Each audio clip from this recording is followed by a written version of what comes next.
kita semua dalam keadaan sehat walafiat tanpa kurang suatu apapun, sehingga kita dapat melaksanakan pembelajaran online kali ini dengan penuh perhatian dan tetap semangat.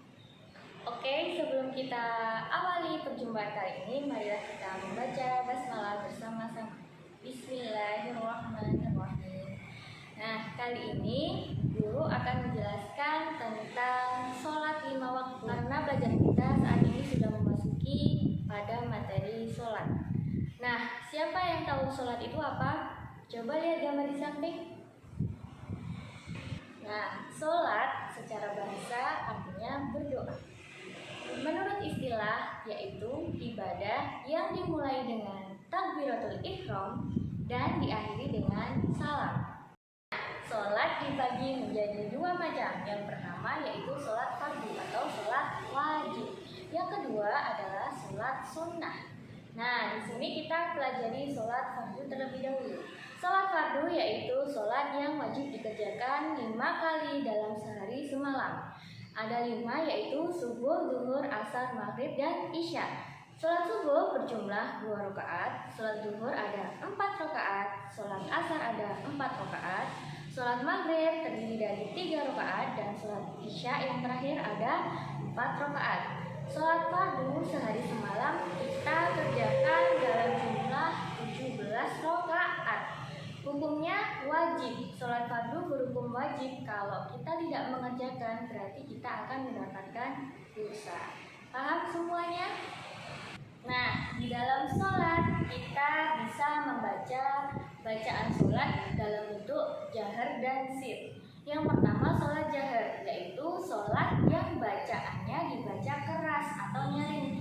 Biasanya imam baca ketika sholat berjamaah, diantaranya adalah sholat subuh, maghrib, dan isya. Ingat, dibaca dengan nyaring atau keras, yang disebut dengan sholat jahar.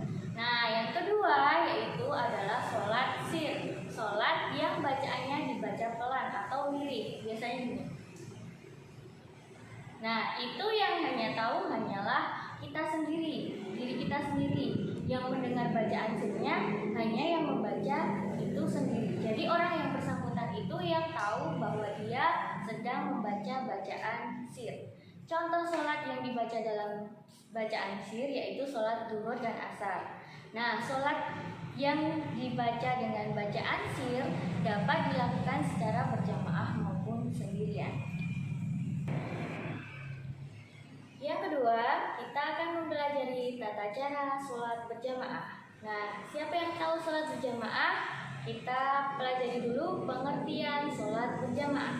Sholat berjamaah adalah sholat yang dilakukan secara bersama-sama.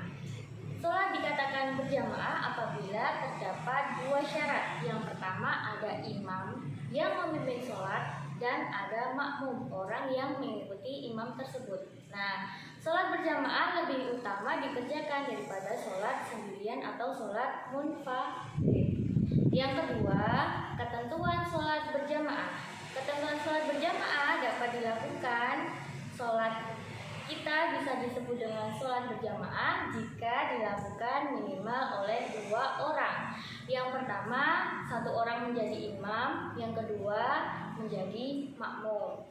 Minimalnya ada 2 orang. Ya, imam adalah orang yang memimpin sholat dan makmum adalah orang yang mengikuti imam dalam sholat berjamaah.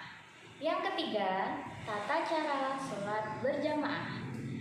Imam bertugas mengatur shaf atau barisan makmum dengan makmum yang lain. Kemudian imam itu dapat dipilih jika imam itu fasih dalam membaca bacaan Al-Quran saat membaca bacaan sholat.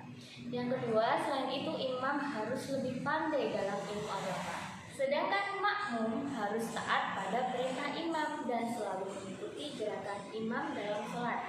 Jadi kita sebagai makmum itu tidak boleh mendahului gerakan imam. Kemudian makmum boleh mengingatkan imam saat lupa dalam membaca ayat ataupun saat imam lupa dalam gerakan sholat. Kita sebagai makmum boleh mengingatkan. Dengan cara apa?